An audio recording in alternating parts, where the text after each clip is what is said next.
Hello everyone, it's Christine from Financial Dreams with Christine. I am so very excited to have you here with me today because I have been working on something fun.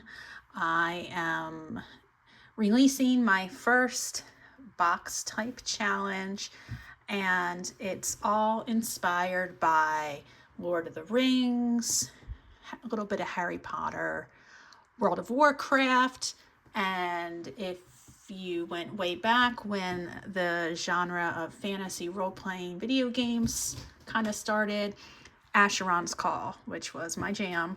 Also like Dungeons and Dragons and all those types of things, like fantasy related quests and all that jazz. So this is it. I've been working on this for the past week, and I haven't been so active with comments and things like that because this is taking up a lot of my time. So hopefully now that I am finished, I will get back to business. But I'm really excited to show you everything I have been working on. So without further ado, I am going to get started introducing this to you. All right, so it is called The Enchanted Elves of the Frugal Forest. Yes, of course, it's a frugal forest. And I'm introducing you to 6 of the different avatars you can choose for your character. These are all elves, of course. There's 1, 2, 3, 4. You have 6 choices. 5 and 6. What are these avatars for? Well, just to kind of give your character a name, a face to a name. You can develop the name of your character yourself, and for further along in the game, there are going to be quests, and as I expand the game, there will be adventures for your character to pair up with other characters and whatnot. So this is a good way to, like I said, put a face to your character, like an avatar. Okay, so you have 6 different characters to choose from. They are all elves. They are all mages. Okay, so my first venture here is all about the mage, because when I played role-playing games, I was always a fire mage. So yes. All right, so how this game is played goes very similarly to the type of box games that you see.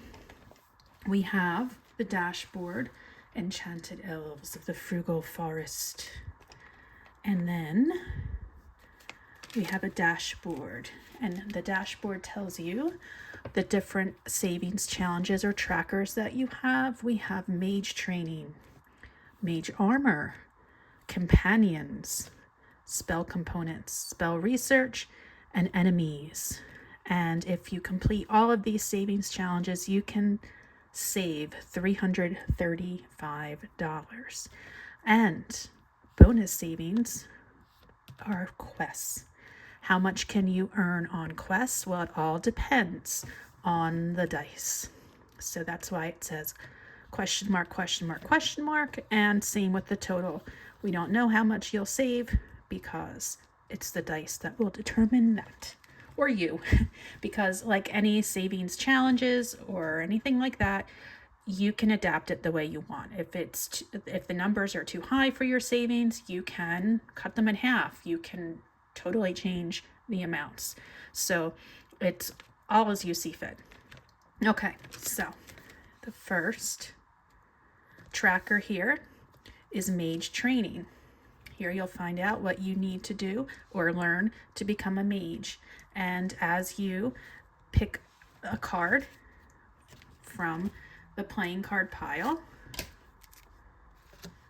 when you pick the card, you'll see at the top there is a certain design, and that matches the design at the top here. So this goes with mage training. And if you pick this card, you know you need to save $5, and you can take out the tracker, check it off, and put it back in. I would put the $5 right in with the savings. And since I picked the card and I'm done with the card now, I probably will just stick it in there as well, so I don't get mixed up with the other cards I haven't drawn yet. Okay, so there is a mage training savings tracker. There's a mage armor savings tracker. All mages need to be well prepared for battle. As we know, we wear cloth robes, so we don't have much armor. Our magic protects us. Yeah, I know it's not real, but yeah, it's fun. Okay, companion pets. This is probably my favorite page because look at that dragon whelp. Isn't he adorable? Or her. Okay, so we have 6 different choices of companion pets, or you could have many different ones and just take along the ones that need to come with you for your adventure.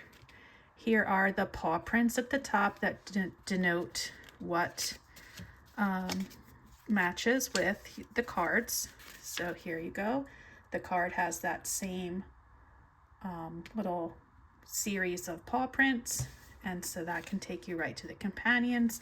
If you picked that card, you would save $4 and put it inside the envelope. If you wanted to save more than the $75, you can change the amounts. If you want to save less than $75, change the amounts. Make them whatever you want. Make them $1 each. Okay, spell components. We need, all mages need to carry their spell components.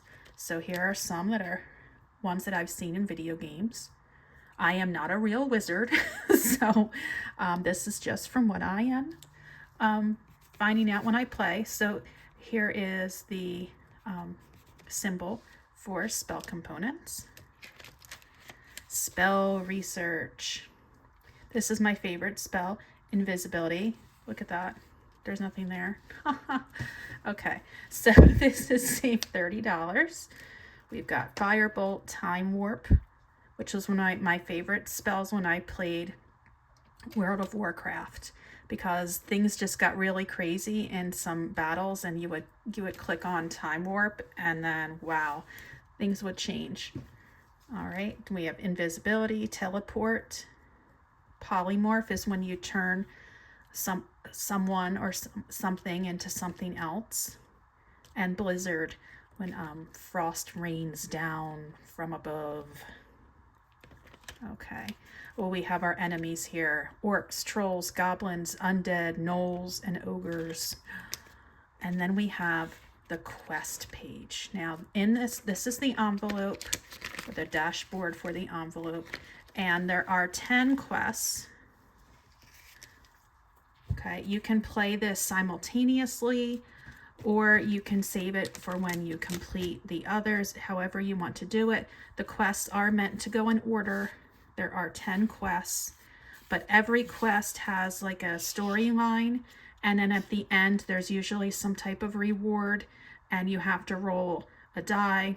Sometimes it's a 20-sided die, sometimes it's 6, sometimes it's 8, and then there might be a multiplier, or you might have to roll 2 dice, and then it tells you what to do. And again, if what you roll is too high or too low, you could always roll again. You can save what you will. There's never a reason to get aggravated or frustrated because the amounts are too high or too low. You can always adapt accordingly. So when you would finish a quest, let's say quest 1 is finished, I would take the amount of money, say it was $20, and put it in the quest envelope. And because the quests, they are based on random chance, so that's why it's not really clear which amounts you will need to save until it's actually happening. So it's unknown for the most part. Okay, so that's how you play. It's pretty straightforward. You have 2 stacks of cards. One stack of cards has all the pictures from the savings trackers. So there's 6 saving trackers, and on each tracker there are 6 images. So that's 6 times 6, you have 36 of these cards. Okay. Then we have 10 quest cards, increasing in difficulty as you go through. All right, and some other items here we have are IOUs. You could write the IOU in the mirror. You could write the IOU near the moon, in the eye, or in the crystal ball. All right, so those are the IOUs. And then there's also some extras I'm still working on, but I have 2 of them developed. We have a race to the Frugal Forest based on the 6 avatars that I showed you in the beginning.